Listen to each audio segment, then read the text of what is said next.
ठीक है। Significance of the water.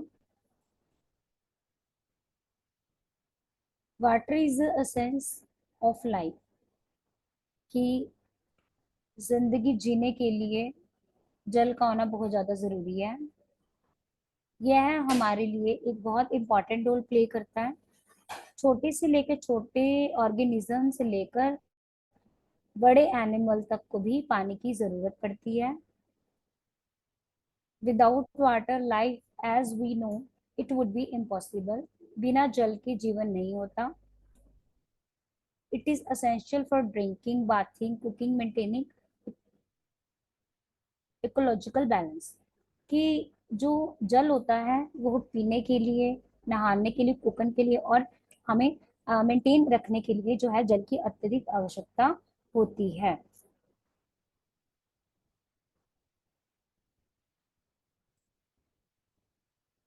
Work of water in the human body.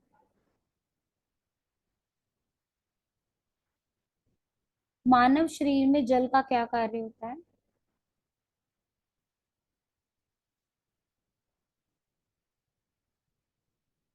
हमारी body के अंदर 70% आपको पता है कि वाटर है। Yes ma'am. बिना जल के हम अपनी एक व्यक्ति अपने जीवन की कल्पना नहीं कर सकता।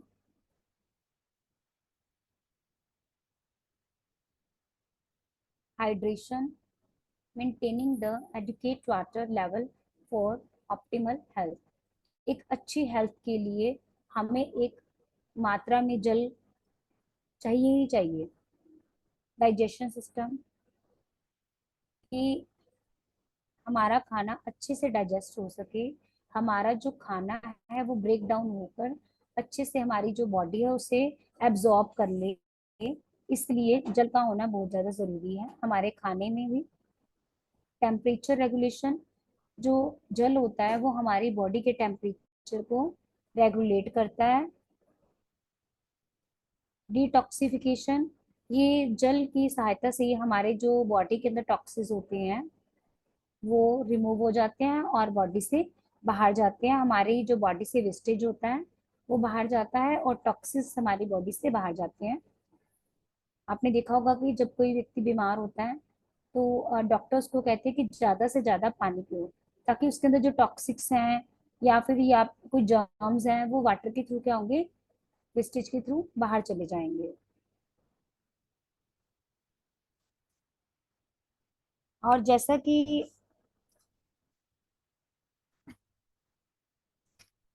और हमारे पास जो मानव शरीर में जल का और क्या क्या कार्य होते हैं, जैसे कि अब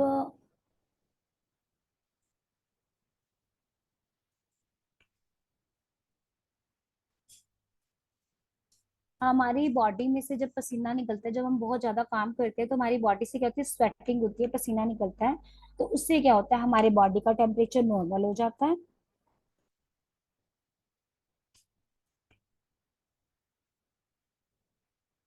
और हमारी जो बॉडी है उसके अंदर जो भी हमारी कोशिकाएं टूटती फूटती हैं, उसमें भी क्या करता है ये, टूटने फूटने के बाद क्या होता है, हमारे जो बॉडी है वो उस खाने को डाइजेस्ट कर देती है अच्छे से, और जिससे हमारी वेस्टेज जो है वो बाहर चली जाती है। तो उसमें भी वाटर हेल्प करता है। जो हमारा वाटर होता है वो हमारी जो बॉडी होती है उसके अंदर जो ब्लड है, ब्लड को भी पतला बनाए रखने में हेल्प करता है। कि हम कहते हैं ना कई बार कि इसको इनको ये प्रॉब्लम हो गई है क्योंकि इनका जो ब्लड है वो गाढ़ा हो गया है। अगर हमारे शरीर में जल की पर्याप्त मात्रा है तो हमारा जो खून है वो गाढ़ा नहीं होता।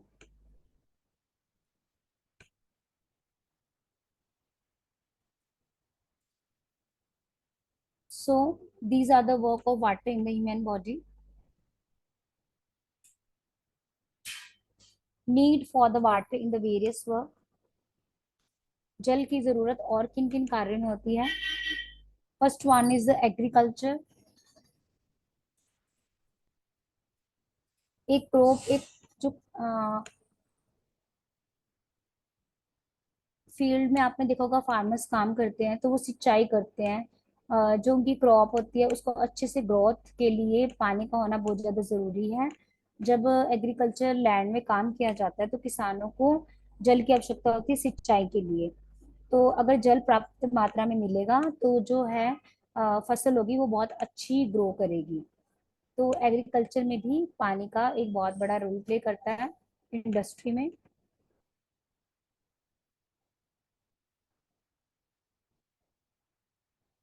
ये जो पावर प्लांट होते हैं उसके अंदर कूलिंग का और एनर्जी प्रोड्यूस करने का काम करता है, और मैन्युफैक्चर में भी इसका प्रयोग किया जाता है। पानी का प्रयोग हम एक सॉल्वेंट की तरह करते हैं और एक क्लीन एजेंट की तरह करते हैं कि हमारी जो है इंडस्ट्री में जो भी प्रोडक्ट यूज हो रहे हैं अगर उनको क्लीन करने के लिए इसका प्रयोग किया जाता है। और केमिकल रिएक्शन के लिए भी जल का प्रयोग किया जाता है डिफरेंट डिफरेंट इंडस्ट्रीज में।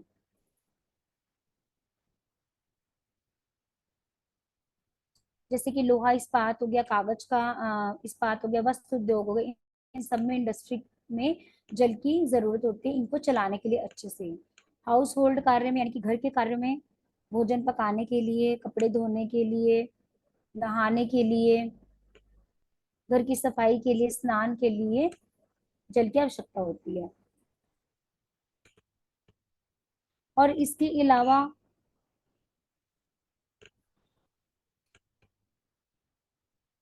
व्यापार धंधों के लिए भी जरूरत होती है, जैसे हॉस्पिटल में, डायरी में, होटल्स, रेस्टोरेंट में, लॉन्ड्री में भी जल की आवश्यकता होती है।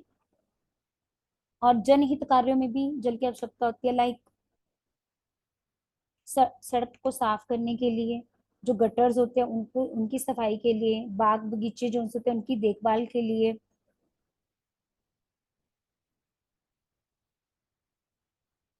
और जैसे कि कई बार जैसे मान लो किसी एरिया में या किसी जगह पर बीमारियां फैल रही है तो क्या करते हैं उसके अंदर हम दवाई का छिड़काव करते हैं तो उसके अंदर भी वाटर मिला होता है। तो इन सभी कार्यों में, विभिन्न प्रकार के कार्यों में जल की आवश्यकता होती है।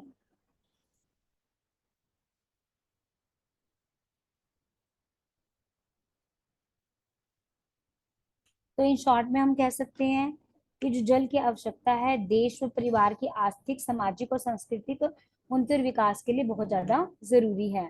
नेक्स्ट हमारे पास है स्ट्रक्चर ऑफ वाटर।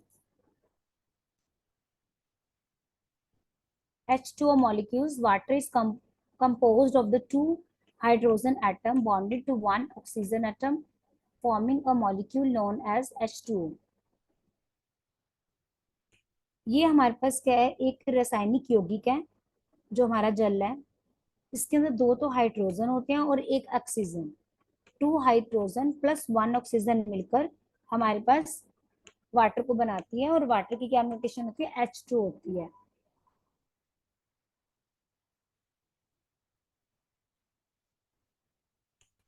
नेक्स्ट हमारे पास है nature of water.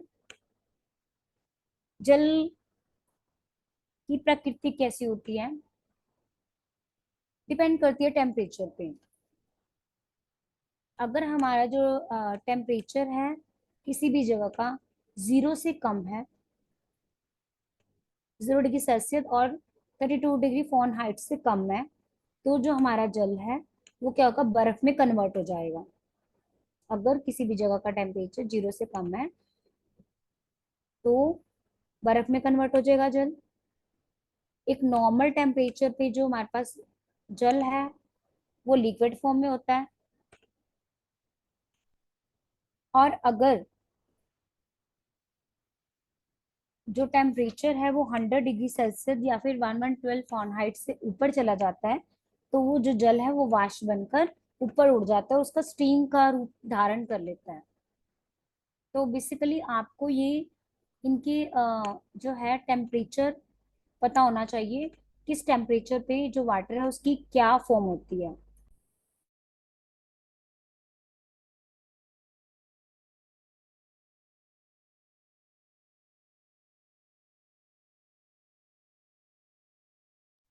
Is it clear to everyone? Yes, ma'am. Nature of water. Okay. Next. Now come to the next point, sources of water supply.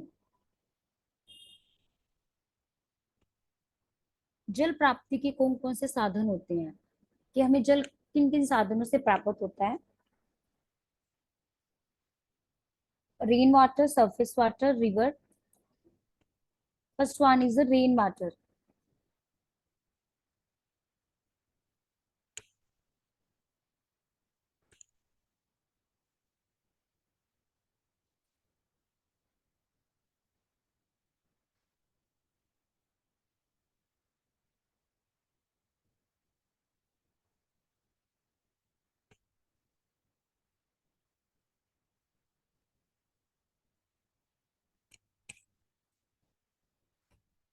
Next हमारे पास है rain water. Rain water क्या होता है कि जब हमारी when the rain falls from the sky, जब बारिश होती है और जब जल बारिश का रूप धारण करके धरती पर गिरता है, तो उसे हम कहते हैं रेनफॉल. तो ये किन किन स्टेप से होके गुजरता है?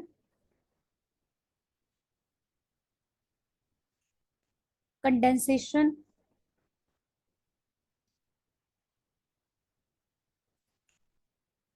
Water vapors in the air cools down, form teeny water droplets and creating clouds. कि जब हमारे छोटे छोटे वाटर वेपर्स होते हैं, वो तापमान बढ़ने के कारण उड़कर ऊपर छोटे छोटे क्लाउड्स का रूप धारण कर लेते हैं, उसे हम कहते हैं कंडेंसेशन. नेक्स्ट हमारे पास है प्रिसिप्शन. When the water droplet in the clouds become too heavy, they fall on the ground. जब जो ये ड्रॉपलेट्स होते हैं क्लाउड्स के रूप में का धारण कर लेते हैं और इनके अंदर बहुत ज्यादा पानी आ जाता है, तो ये हैवी हो जाते हैं और फिर ये धरती पर गिरते हैं, गिरने के लिए तैयार हो जाते हैं. रन ऑफ मतलब the rainwater that falls on the land flow across the surface collecting in the river. जब बारिश का रूप धारण करके जब वो जल धरती पर आ जाता है और रिवर में, लेक्स में, अदर बॉडीज और किसी और चीज का रूप धारण कर लेता है, तो उसे हम रन ऑफ कहते हैं. Infiltration. Some of the rain water seeps in the ground. कुछ जो पानी होता है वो जल के धरती के अंदर रिस जाता है. Recharging underground water sources and replenishing ground water. और कुछ क्या होता है, जितना तो सोख लेती है धरती, उसके अलावा कुछ वाटर जितना धरती ने सोखना होता है वो सोख लेते हैं, उसके अलावा कुछ वाटर जो है वो धरती पर रह जाता है. Evaporation. Excess water on the surface in the bodies of water evaporates back into the atmosphere. ये जब बहुत ज्यादा गर्मी हो जाती है तो वो जो धरती पर पानी पड़ा होता है वो क्या करता है गर्मी के कारण, तो इससे वो आकाश में चला जाता है उड़कर और फिर वो बादलों का रूप धारण कर लेता है. इसे हम क्या कहते हैं, वाटर रिसाइकिल कहते हैं.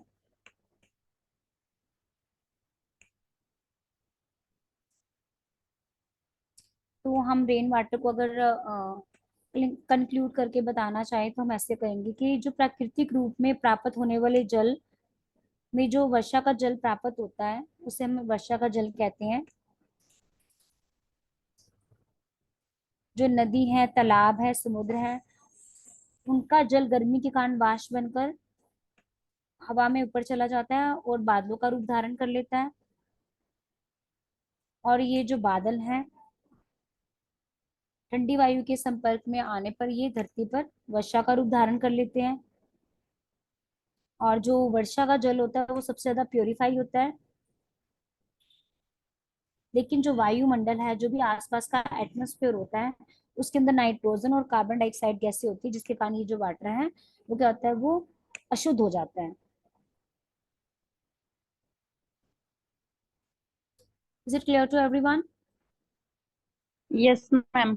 बेसिकली जो रेन वाटर है इसके अंदर हमने वाटर साइकिल को शो किया गया है डिफरेंट स्टेप्स में. नेक्स्ट हमारे पास है सरफेस वाटर.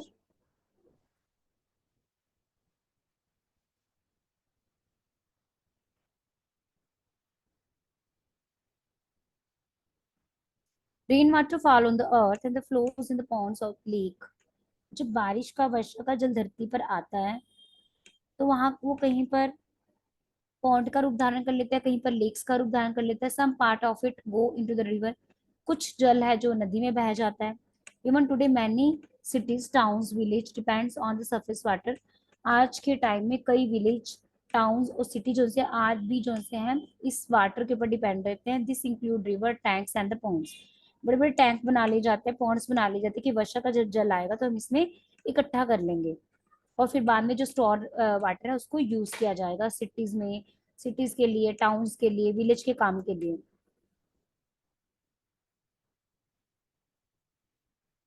ठीक है जी। तो अगर हम इसे कंक्लूड करके कहना चाहे तो हम कहेंगे वर्षा का जल जो सा है वो गिरकर धरती पर तालाबों झीलों आदि में सब में इकट्ठा हो जाता है और कुछ जो पार्ट है वो नदियों का रूप धारण कर लेता है। और आज के टाइम में कई नगर जो से है कस्बे और धरातल के जल पर ही निर्भर है, सरफेस वाटर पर ही निर्भर है। इसके अंदर क्या क्या हम सम्मिलित कर सकते हैं? नदियां, टैंक, तालाब, झीलें आदि इसके अंदर ही सम्मिलित है, सरफेस वाटर। क्लियर है सभी को? Yes ma'am. Yes next ma'am. हमारे पास है कॉजेज ऑफ पोल्यूटेड वाटर। जो हमारा जल प्रदूषित हो जाए तो उसके क्या क्या कारण हो सकते हैं?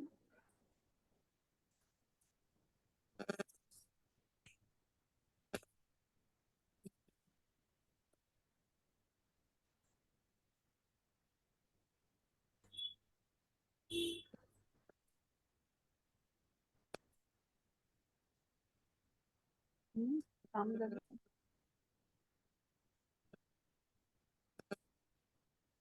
अरे काम कर रही हूँ, हाथ में जी, रहने दे। जब ये दूसरा स्क्रीन आएगा तो कॉजेज ऑफ पोल्यूटेड वाटर, हमारा जो पानी प्रदूषित होता है उसके क्या क्या कारण हो सकते हैं?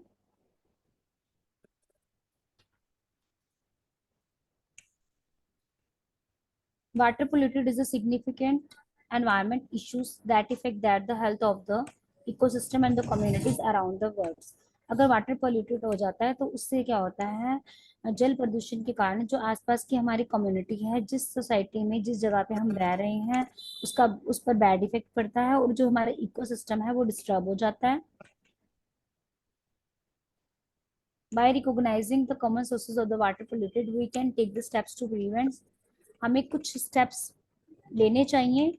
हमारा जो वाटर पोल्यूटेड हो जाता है, यहाँ पर कुछ कीज हैं जिसके कारण वाटर पोल्यूशन जिसके कारण होता है। First one is agricultural run of.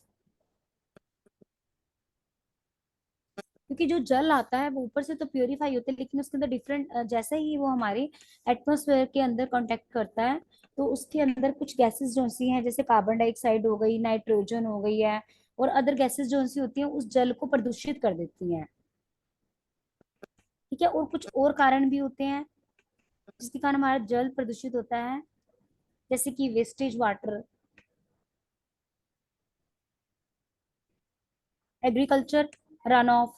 जो एग्रीकल्चर लैंड होते हैं वहां से जो भी सिंचाई की जाती है उसके अलावा एग्रीकल्चर लैंड में लोग काम करते हैं, डायरीज होती हैं और जो कई लोग होते हैं वहां पर उनको ये नहीं पता होता कि वेस्टेज कर देते हैं वहां पर,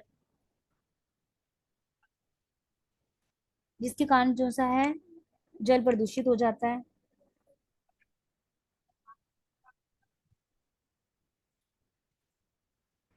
और कभी कभी जो है गांव के लोग हो गए या फिर शहरों के लोग हो गए जो एजुकेटेड नहीं होते हैं, वो क्या करते हैं अपने घर का जो वो होता है गार्बेज होता है उसको स्टोर करके रखते हैं और फिर नदी तालाब में जाके गिर देते हैं। जैसे आपने देखा होगा हमारी गंगा है, गंगा का भी यही है कि वहां पर कितना उसको प्रदूषित कर रखा है सभी ने।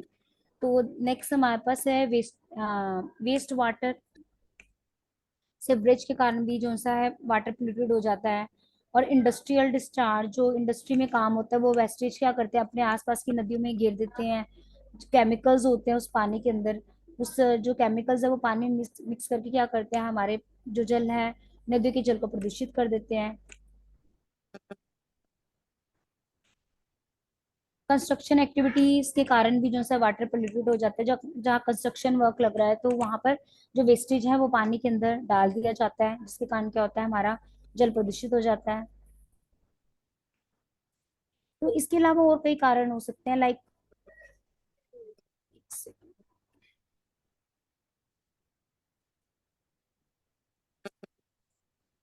इसके अलावा कई और कारण भी हो सकते हैं।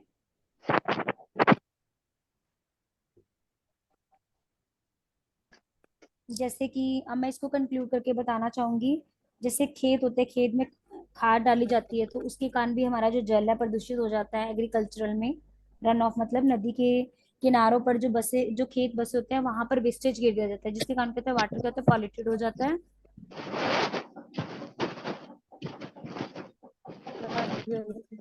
ठीक है जी। मैम। और कई बार क्या होता है कि नदी के पास जिन लोगों का घर होता है वो क्या करते हैं, वेस्टेज वहां पर गिरते हैं, कपड़े धोने का काम करते हैं। और डेड बॉडीज होती हैं, कई बार उनको भी उसके अंदर ठहरा दिया जाता है। और जो गाय भैंसे होती है उनको भी नदी में नहलाने के लिए छोड़ दिया जाता है। और कई बार मरे हुए जानवरों को पानी में गिर दिया जाता है, जिसके कारण कहते हैं वाटर पॉल्यूटेड हो जाता है, नदियां जो है वो पॉल्यूटेड हो जाती हैं।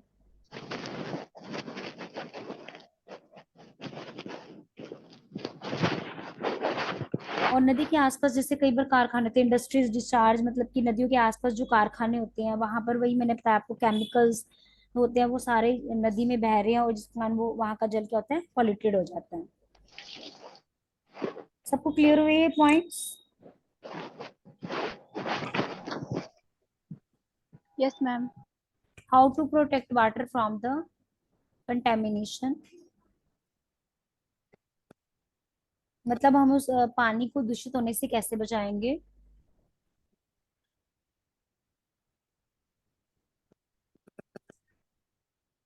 Here we are talking about the river waters, हम रिवर वाटर की बात कर रहे हैं। Our role in the conservation water, हमारा एक बहुत बड़ा रोल है अपनी धरती के ऊपर जल को साफ सुथरा रखने में। हम इंडस्ट्रीज और जो हम कम्युनिटी है मिलकर कुछ स्टेप्स उठा सकते हैं अपने इकोसिस्टम को बचाने के लिए, जिसमें फर्स्ट वन है रिड्यूस वाटर यूसेज। जो रेन वाटर होता है वो क्या हेल्प करता है कि जो प्रदूषित होने से पानी को बचाया जा सकता है। जो रेन वाटर होता है वो प्योरीफाई होता है बिल्कुल, लेकिन वो कार्बन डाइऑक्साइड गैस और डिफरेंट टाइप की गैस के संपर्क में आने के कारण वो क्या होता है, पॉल्यूटेड हो जाता है। तो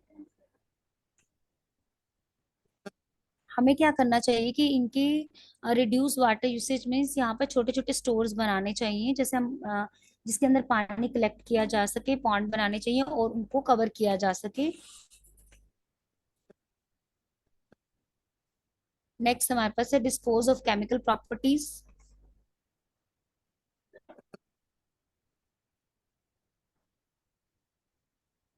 जो भी पानी के अंदर केमिकल डाले जाते हैं, पेस्टिसाइड्स डाले जाते हैं, तो वो जो जल में रहने वाले जैसे फिशेस हैं और जल में जो भी एनिमल रहते हैं उनके लिए वो, तो हमें इससे जल में जो है हमारे पास नदियों के अंदर, हमें ऐसे जल को, केमिकल वाले वाटर्स को नहीं डालना चाहिए। नेक्स्ट है participate in the community clean up. जैसे आपने देखा होगा कि कई वॉलेंटियर्स होते हैं जो एक बहुत बड़ा रोल प्ले करते हैं वाटर को प्योरीफाई करने में। जैसे आपने देखा होगा पीछे एक अभियान भी चला था जैसे गंगा को क्लीन करने का, तो वो उसमें वॉलेंटियर भी एक बहुत बड़ा रोल प्ले करते हैं।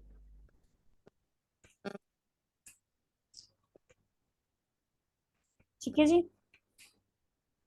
यस और मैम। हम कंक्लूड में ये कह सकते हैं कि अगर हमने पानी को प्योरीफाई करना है, उसको दूषित होने से बचाना है, तो उसको बचाने के लिए सबसे पहले हम क्या कर सकते हैं, शहर से लगभग 3 किलोमीटर की दूरी पर ही हमने जल संग्रहालय बनाना है। जल संग्रहालय मतलब होते हैं जहाँ पर जल को कलेक्ट किया जाए, रखा जाए, और बाद में जब हमें जरूरत पड़े तो हम उसको यूज कर सकें।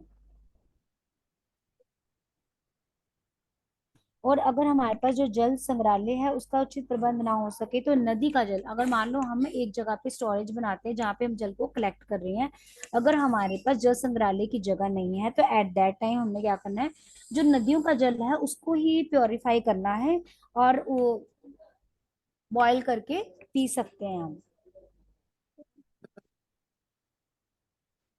और जो नदी के किनारे से कम 7 और 10 किलोमीटर की दूरी पर ही हमें जल संग्रहालय बनाना चाहिए। और जहां पर नदी है वहां पर हमें कूड़ा करकट नहीं गिरना चाहिए, और कपड़े नहीं धोने चाहिए, और जानवरों को नहीं नहलाने के लिए भेजना चाहिए। तो इससे हम क्या कर सकते हैं, जो जल को प्रदूषित होने से बचा सकते हैं। बेसिकली यहाँ पर हम नदियों के जल की बात कर रहे हैं। अब हम करेंगे लेक्स।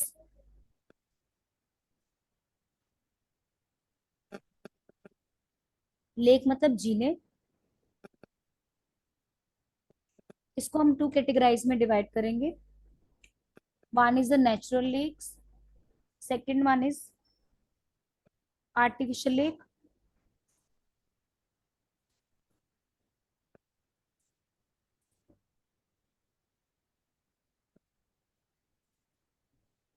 नेचुरल लेक क्या होती है हमारे पास, the natural lakes are created through the geological process.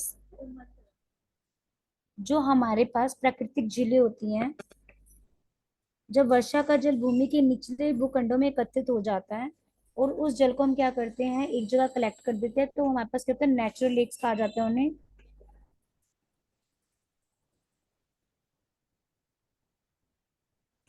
जैसे कि हमारे पास आपने देखा होगा कई बार क्या होता है कि बहुत बड़े बड़े जैसे हमारे पास नॉर्मल बारिश का पानी आ रहा है तो वो क्या होगा, बड़े बड़े लेक्स के अंदर कलेक्ट हो जाता है, नेचुरल प्रोसेस है। तो उसे हम कहेंगे नेचुरल लेक्स, जिसको हमने नहीं बनाया, वो ऑलरेडी अब ऑटोमेटिकली अपने आप क्रिएट हो चुकी हैं।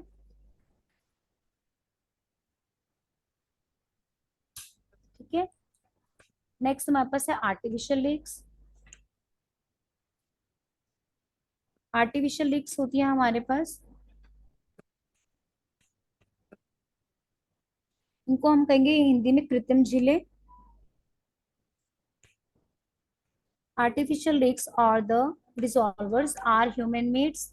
ये जो हमारे पास लेक्स होती है वो बनाई जाती हैं सर्व मल्टीपल पर्पस, ये हमारे पास मल्टीपर्पज को सॉल्व करती है। They can be use to store the water. जब हमें मान लीजिए ड्रॉट मतलब जब सूखा पड़ जाता है हमारे देश में, तो ये जो एक हमने सोर्स बनाया था, आर्टिफिशियल लेक्स बनाई होती है, इनका यूज किया जाता है वहां पर, एग्रीकल्चर लैंड में भी यूज किया जाता है स्टोर के टाइम जब हमारे पास डॉट सूखा पड़ जाता है।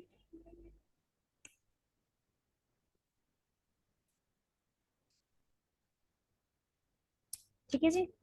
और अब कंक्लूड करके बताना जाए तो प्राकृतिक झीलें क्या होती हैं कि वर्षा का जल भूमि के निचले भूखंडों में एकत्रित होता रहता है।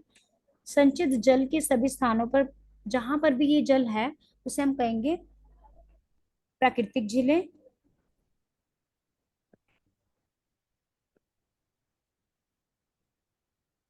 तो बेसिकली ये डिपेंड करता है कि जो प्राकृतिक झील है वहां पर जो जल है वो कहाँ कहाँ से आया है, वर्षा का जल भी हो सकता है वो, और आस पास की जो गंदगी है, नाले हैं, नालों का पानी भी आ सकता है उसके अंदर। तो हमें ये देखना पड़ेगा कि वो जल जो है वो विशुद्ध तो नहीं है। अगर वो शुद्ध है तभी हम उसका प्रयोग कर पाएंगे, अगर वो वर्षा का जल है तभी हम उसको यूज कर सकते हैं। अदरवाइज कई बार क्या होता है, नालियों की जो ड्रेन होती है उनका भी बहाव एक जगह कलेक्ट होता रहता है पानी, और या शहर का कोई गंदा पानी है या कोई फैक्ट्रियों से जो वेस्टेज निकली है वो भी आ जाती है, तो अगर वो एक जगह कलेक्ट हुआ है तो वो यूज का नहीं होता है। लेकिन यूज का कौन सा होता है, जो जल बारिश का होता है, वर्षा का जल ही जो होता है वो यूजफुल होता है। और जो कृत्रिम झीलें होती हैं, कृत्रिम झीलों का निर्माण बांधों की सहायता से किया जाता है, और तीन तरह से, जैसे पहाड़ियों से गिरा हुआ स्थान, पहाड़ियों से जो स्थान गिरा होता है उसे कृत्रिम जल के लिए चुना जा सकता है।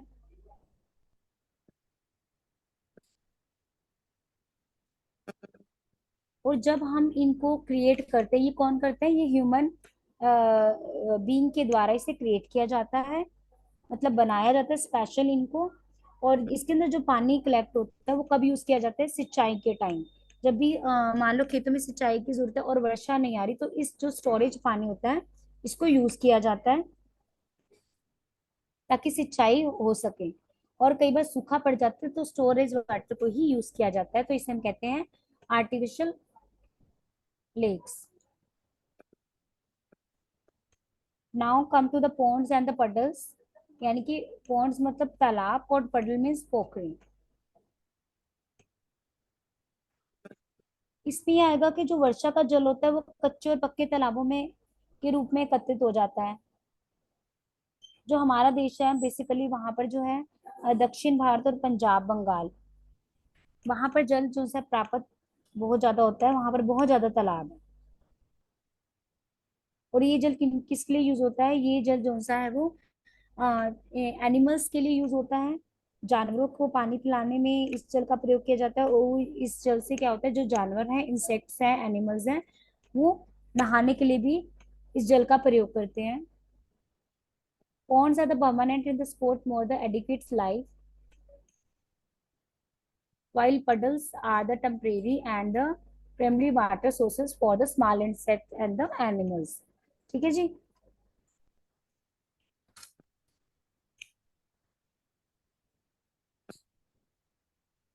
और जो स्मॉल वाटर बॉडीज होती हैं जहां पर कम पानी होता है, वो पानी किस लिए यूज होता है? ड्रिंकिंग के लिए। किनके लिए? जो जानवर होते हैं, वाइल्ड लाइफ, जंगलों में रहने वाले जो जानवर होते हैं, उनका वो उनको इसमें से जल प्रोवाइड करवाया जाता है।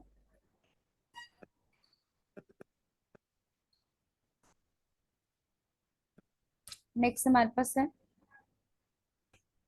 किन किन कारणों से जो पॉन्ड्स हैं उनका जल प्रदूषित होता है। इसको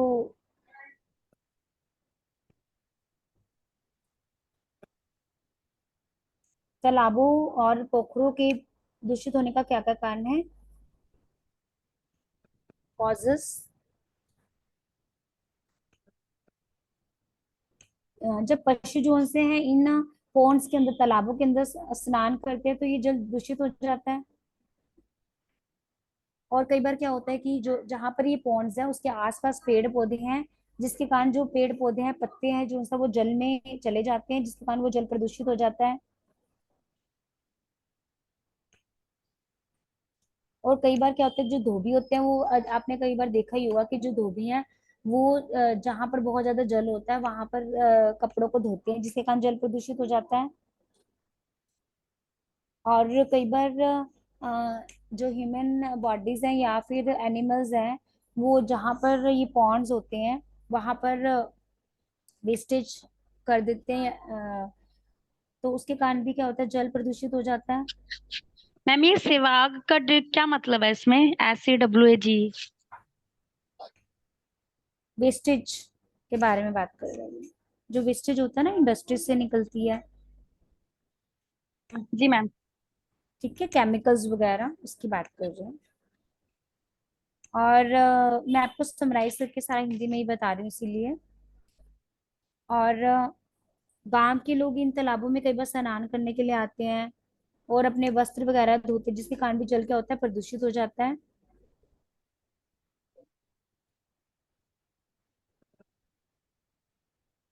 और समटाइम क्या होता है कि जो गांव के जो ड्रेन्स होती है, नाली होती है, वो कहाँ से कनेक्ट हो रही होती हैं?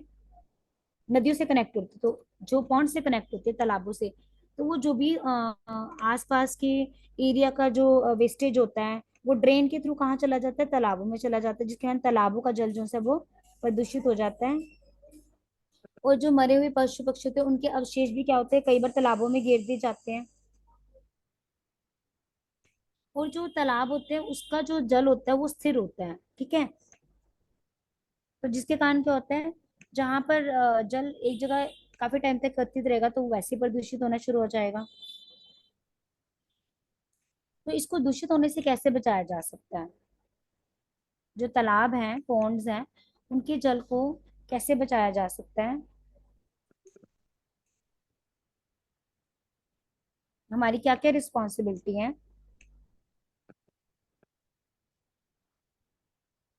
एक हेल्दी एनवायरनमेंट के लिए बहुत ज्यादा जरूरी है कि जल को प्रदूषित होने से कैसे बचाया जा सके। जो फ्यूचर में जनरेशन है उसको भी अपनी एक रिस्पॉन्सिबिलिटी लेनी होगी, ताकि जो जल है वो प्रदूषित होने से बचाया जा सके। और जो प्लास्टिक्स है, वेस्टेज है, उनको जल में ना डाला जाए, और जो रिसाइकलिंग है उसके ऊपर बल दिया जाए।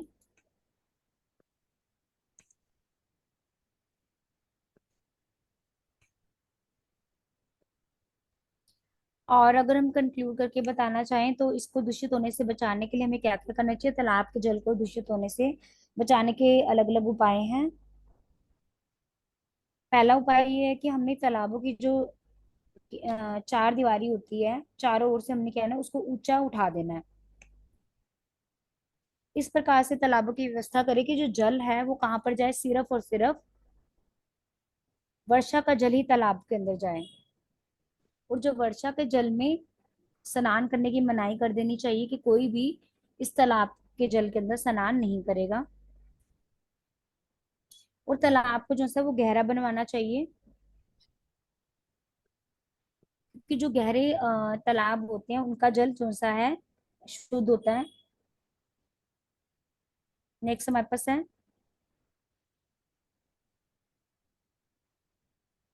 जो जल होगा, जो हमने तालाब का जल जो स्टोर किया हुआ है उसके अंदर हमें समय समय पर पोटाशियम परमैंगनेट, क्लोरीन और अन्य कीटनाशक जो सी है दवाइयां डालते रहना चाहिए, ताकि जो जल है वो साफ सुथरा रह सके।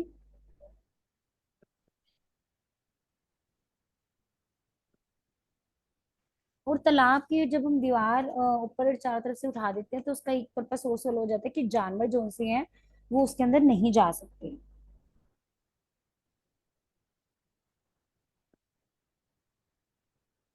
और वर्षा के में आवश्यकता अनुसार जो है तालाबों की सफाई करते रहना चाहिए टाइम टू टाइम। जहां पर मान लो वनस्पति उग गया या फिर कोई वेस्टेज उग गया तो उसको साथ साथ साफ किया जाना चाहिए। क्लियर है सभी को। नेक्स्ट हमारे यस पास है मैम। Ground water. अभी तक हमने किस किस के बारे में पढ़ा है, लेक्स के बारे में, रिवर के बारे में और पॉन्ड्स के बारे में। अब हम पढ़ेंगे ग्राउंड वाटर के बारे में।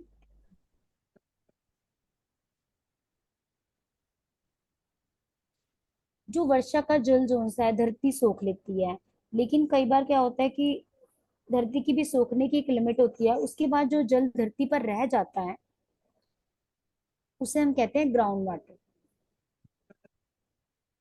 ठीक है, जो अर्थ सरफेस पे बच जाता है पानी तो उसे हम कहते हैं ground water.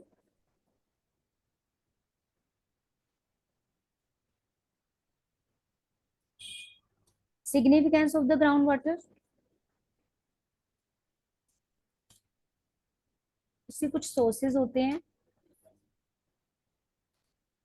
Spring ground water मैंने आपको बता दी कि क्या होता है, कि वर्षा का जल जो धरती सोख लेती है और भूमिगत वो स्थल जल को ही हम क्या कहते हैं, ग्राउंड वाटर कहते हैं।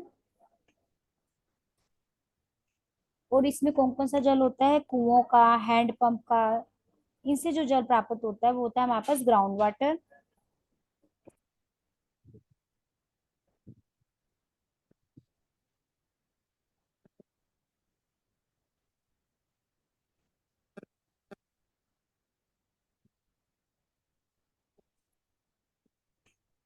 तो इसको इसके हमारे पास अलग अलग तरह के स्रोत हैं। जो ग्राउंड वाटर है, सबसे पहले स्प्रिंग एंड द फॉल, मतलब स्रोत व झरने।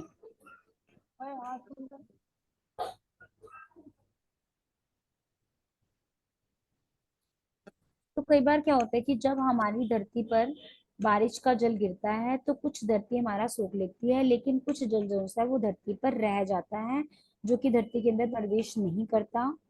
जो किसका रूप धारण कर लेता है, स्प्रिंग का या फिर फॉल्स का।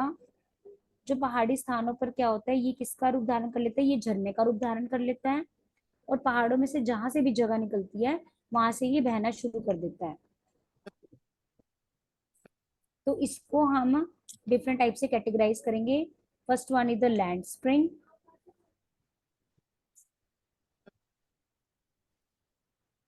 जो लैंड स्प्रिंग होते हैं वो ऐसे स्रोत होते हैं जो वर्षा काल में तो जल देते हैं, किंतु गर्मी में क्या होता है वो सूख जाते हैं। आपने देखा होगा पहाड़ों में झरने तो बने हुए लेकिन वो सूखे हुए हैं, वो इसी कैटेगरी में आएंगे लैंड स्प्रिंग में। नेक्स्ट हमारे पास है मेन स्प्रिंग। कई बार आपने देखा होगा कि जो बड़े बड़े स्प्रिंग्स होते हैं, बड़े बड़े स्रोत होते हैं, उनके बीच में ये वो वाले झरने होते हैं जो लगातार बहते ही रहते हैं। जो लैंड स्प्रिंग था वो क्या था कि भी थोड़े टाइम के बाद कुछ ही जल उसमें बहता है, और जैसे कि ऋतु चेंज होती है, ग्रीष्म ऋतु आती है तो वो सूख जाते हैं। और जो मेन स्प्रिंग होते हैं वो परमानेंट उसके अंदर जल चल ही रहा है। जैसे पहाड़ पे आपने देखा होगा कि कितने बड़े बड़े झरने होते हैं और वो सर्दियों गर्मियों चलते ही रहते हैं। और उसके कारण क्या होता है, उसमें दरारें भी आ जाती हैं। जो दरारें आती है तो दरारों में से भी क्या होता है, पानी निकलना शुरू हो जाता है। तो ये आते हैं मेन स्प्रिंग में आते हैं। नेक्स्ट हमारे पास है हॉट स्प्रिंग, जिनके अंदर से गर्म जल निकलता है। ये वहां पर होते हैं जहां पर ज्वालामुखी विस्फोट होते हैं। कई बार धरती के अंदर हमारी बहुत सारी गैसेस होती हैं, और जो गैसेस हैं जब वो एक्सेस मात्रा में हो जाती है तो हमारी धरती फट जाती है, और जिसका किसका रूप धारण कर लेती है, वो ज्वालामुखी का रूप धारण कर लेती है। तो फिर उसके अंदर जो भी हमारे पास उसमें से जो जल निकलता है उसे कहते हैं हॉट स्प्रिंग। लाइक जैसे कोयला हो गया, पेट्रोलियम हो गया, तो ये किसका है, हमारे पास हॉट स्प्रिंग के अंदर आएंगे।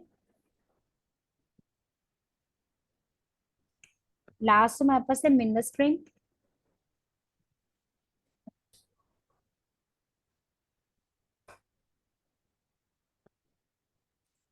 जिसके अंदर जिस जल के अंदर खनिज लवण होते हैं उसे हम कहते हैं मिनरल स्प्रिंग।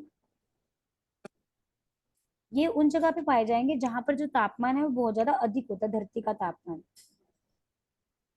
और ये जो जल होता है कई बार रोगों के लिए भी लाभप्रद होता है इससे। और इस जल की जो क्वालिटी होती है वो गंध युक्त होती है, जो कि चरम रोगों के लिए लाभप्रद होती है। ये वहां पर पाया जाता है जहां पर धरती का तापमान अधिक होता है, वहां पर ये जल पाया जाता है। जैसे कि हिमाचल प्रदेश में ज्वाला जी में भी है ये जल का स्रोत। तो these are the categories of the spring and the falls.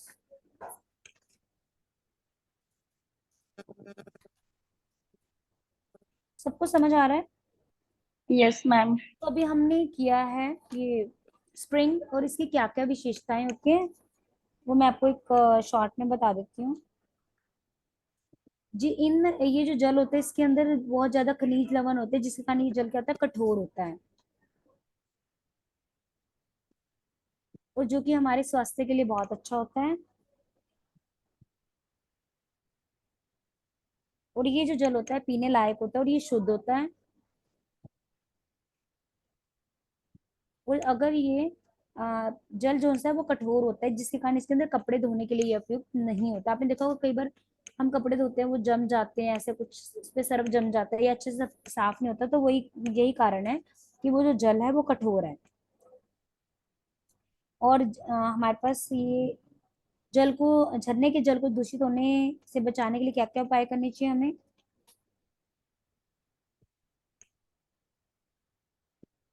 जो भी दरारें आ रही हैं उनको हमने क्या करना है, सीमेंट से बंद करवा देना है। और जहां पर ये झरने बह रहे हैं वहां के आसपास कोई गंदगी नहीं होनी चाहिए, कोई जल प्रदूषण नहीं होना चाहिए।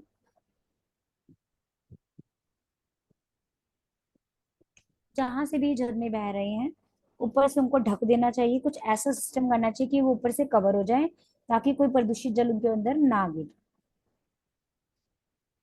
ठीक है जी। लास्ट पॉइंट है हमारे पास वेल्स, जिसको हम कहते हैं कुएं।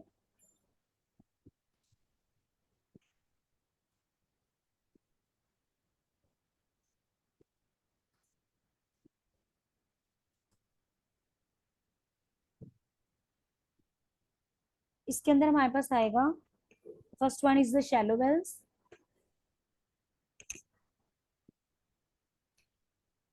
कुओं की बात कर रहे हैं यहाँ पर, लेकिन कुछ उथले कुएं होते हैं जिनकी गहराई ज्यादा नहीं होती है।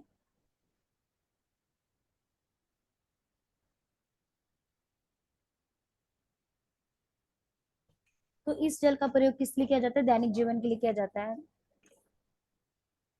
जैसे कि आपने देखा होगा गांव में कुएं होते हैं, वो गहरे नहीं होते हैं, और उसका जल घर में यूज किया जाता है, कपड़े धोने के लिए किया जाता है। गांव के लोगों को देखा होगा ऐसे कुएं से जल निकालते हुए। तो ये जो जल होता है ये कठोर होता है, इसमें लवण मिले होते हैं। तो कई बार क्या होता है, जो कुआं है उसके अंदर दरारें आ गई, जिसके कारण प्रदूषित जल भी उसके अंदर चला जाता है। और अगर इस जल को प्रयोग में लाया जाए तो उससे पीलिया, हैजा आदि जैसी बीमारी हो जाती हैं। और अगर इस जल का प्रयोग ज्यादा किया जाए तो प्रकोप बीमारियों के प्रकोप से नहीं बचा जा सकता इस जल को यूज करके। अगर आपके घर के आसपास कहीं पर भी कुआं है तो उसकी हमें अच्छे से सुरक्षा और स्वच्छता का ध्यान रखना चाहिए, तभी उसके जल को यूज करना चाहिए। ये हमारे पास था शैलो वेल्स। और डीप वेल क्या कहते हैं? डीप वेल, नेक्स्ट हमारे पास है डीप वेल, गहरे कुएं।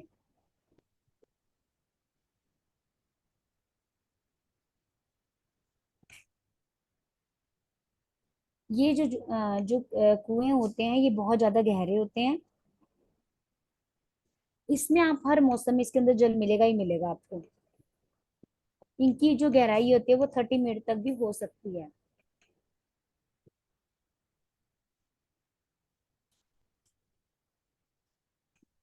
नेक्स्ट हमारे पास है आर्टिजियन वेल्स। ये जो डीप वेल है इसकी कुछ विशेषताएं भी होती हैं, गहरे कुओं की कुछ विशेषताएं होती हैं। जो ये जल होता है, इनका जल जो है वो बाहरी वातावरण के साथ संपर्क में नहीं होता है, जिसके कारण इसके अंदर कार्बन डाइऑक्साइड गैस घुल नहीं पाती है, और इनका स्वाद कम अच्छा होता है। इस जल के अंदर जो सा डीप वेल के अंदर अशुद्धियां नहीं होती हैं।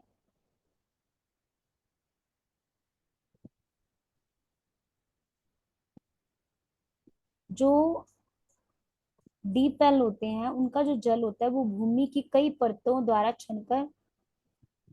छन जाता है, इसलिए ये जो सा जल है ये स्वच्छ होता है। यह हमेशा हर सीजन में, हर चाहे वो स्प्रिंग हो, चाहे समर हो, चाहे विंटर हो, इसके अंदर जल अवेलेबल रहेगा ही रहेगा। इसके अंदर कई खनिज लवण मिले होते हैं, जिसका ये जल क्या होता है? कठोर होता है। इसको दूषित होने से कैसे बचाया जा सकता है डीप वेल को?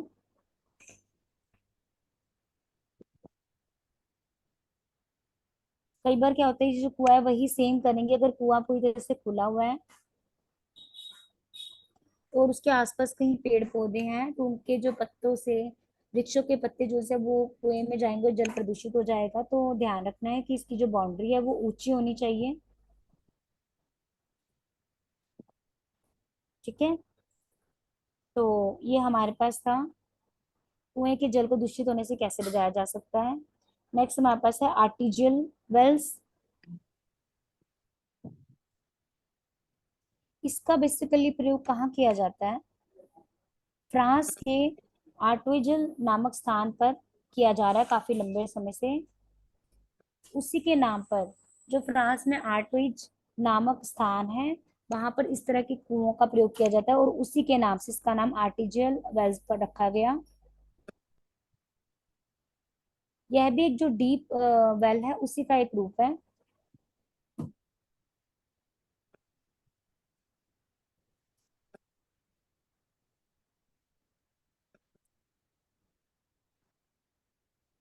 तो इसमें क्या होता है, जब जब कोई दो पाइप से जो जल है,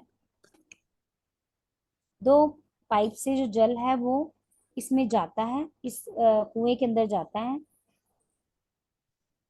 और इस जो जो जल है इसकी गहराई बहुत ज्यादा कम होती है।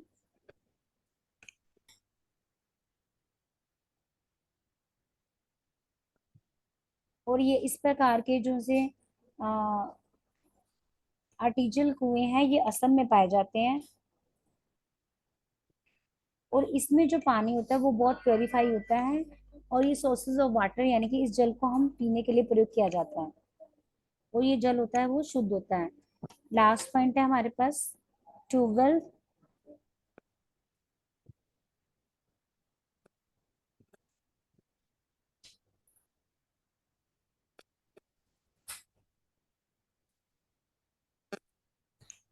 हमारे पास जो भी जल हमारे पास सिंचाई के लिए प्रयोग किया जाता है तो उसे हम ट्यूबवेल कहते हैं। Tube well are the deep wells that are the smaller in the diameter. ये जो होता है ये बहुत छोटा होता है, contain in the pipeline. The advantage of the well is they are the ideal for the extracting waters from the deep. जो ट्यूबवेल होते हैं इसका जल जो होता है वो कुएं के रूप में हम यूज करते हैं इसे। साधारण जो हमारे नल, आप जो ट्यूबवेल्स होते हैं उसमें पानी आता है उसे हम ट्यूबवेल कहते हैं। ठीक है, इस सिंचाई में इस जल का प्रयोग किया जाता है। आपने गाँवों में देखा होगा ट्यूबवेल्स होते हैं, तो यहाँ पर उसी ट्यूबवेल की बात की गई है।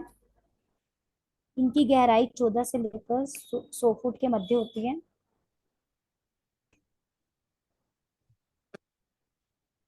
और इसके लिए 4 से 5 इंच के व्यास का पाइप प्रयोग किया जाता है। ठीक है जी। तो these are all the sources of water. So at the end we can say that the water is an essential resource of all life of the earth. जो हमारे पास जल है वो हमारे लिए बहुत ज़्यादा ज़रूरी है। द नॉलेज ऑफ वाटर, जल के बारे में नॉलेज होना, एंड इट्स रिलेटेड रिसोर्सेज, और इसके जो रिसोर्सेज हैं उसके बारे में भी हमें अपने फ्यूचर जनरेशन को बताना चाहिए। It's up to all of us to play our role in the prevention. इसमें हमारा एक बहुत बड़ा रोल प्ले करते हैं कि वाटर को कैसे प्योरीफाई किया जाए और वाटर को कैसे यूज़ किया जाए, और ये फ्यूचर जनरेशन को भी हमने इसके बारे में गाइड करना चाहिए।